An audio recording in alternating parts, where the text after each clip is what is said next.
According to data, South Carolina has the most at-fault accidents in the nation. So when it comes to pedestrians and cyclists, you're taking your life into your own hands, but efforts are being made to make things safer. Let's welcome back Katie Zimmerman, Executive Director of Charleston Moves. Good to have you back. Thank you for having me. I was shocked at that statistic.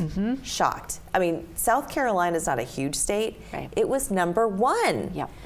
Okay, so that explains all of our advertisers on the station, of course.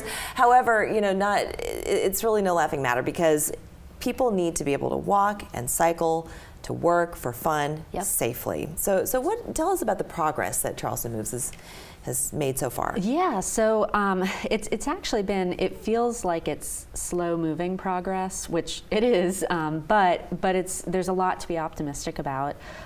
We've spent a lot of time working directly with South Carolina Department of Transportation and then various municipalities on really making improvements, and I have to give kudos to the state for they've changed a lot of their policies and their perspectives on making sure that we are accommodating multiple modes of transportation, but also making sure that the agency is starting to sort of see the symbiotic nature between land use and transportation. So a lot of these corridors where we're seeing a lot of dangerous activity occurring are surrounded by neighborhoods, are lined with shops and grocery stores that people want to get to, surrounded by schools. So there's got to be a balance and ensuring that folks can use these corridors using multiple modes of transportation and be safe. You know, when you look at places like downtown Charleston, for instance,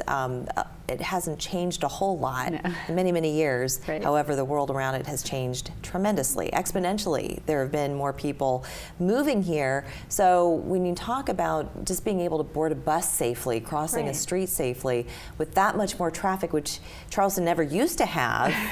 So you really are risking a lot simply because you've got that many more drivers and potentially drivers who aren't paying attention or driving safely. King Street is a really interesting example just because it is so busy all the time now, and that's a wonderful thing. That's particularly a wonderful thing for all of the businesses on King.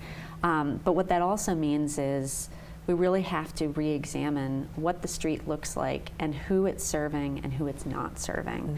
And as an example, you know, my colleague and I, we were walking on the sidewalk on King below Calhoun.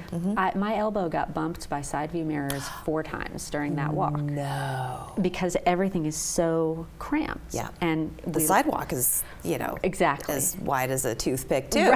So we've got this wonderful historic city. We've got downtown is designed, you know, pre-zoning and pre-car. So we really need to kind of get back to, we have so many pedestrians downtown, and a lot we of tourists need it to be safe. Absolutely. It's got to be safe. So. And we also have the bike share, you know, things going on regularly now. In the last few years we've been doing this, but you have to be able to ride those bikes safely. Exactly. So you have a petition that's been signed so far by 1,000 people. At least. At least. Okay. So if people want to still put their name on that petition, how do they do that? Absolutely. We still have our petition open, mainly because we have been going through this process with both the state and the city and other stakeholders who have a stake in 4 very specific downtown corridors that are 4 of the most dangerous corridors in the state for people biking and walking.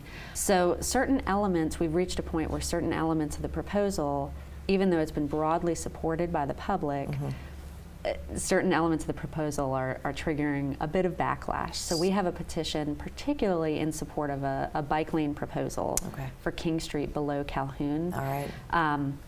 And we're basically just sort of in waiting mode. The city has deferred a vote on this, and we're not really sure where it stands, and we want the public to be kept in the loop on all of this as well. So people can go to your website, find out more information. Absolutely, yes. Katie, I want to thank you so much for joining us. Thank you for having me. We're back after this.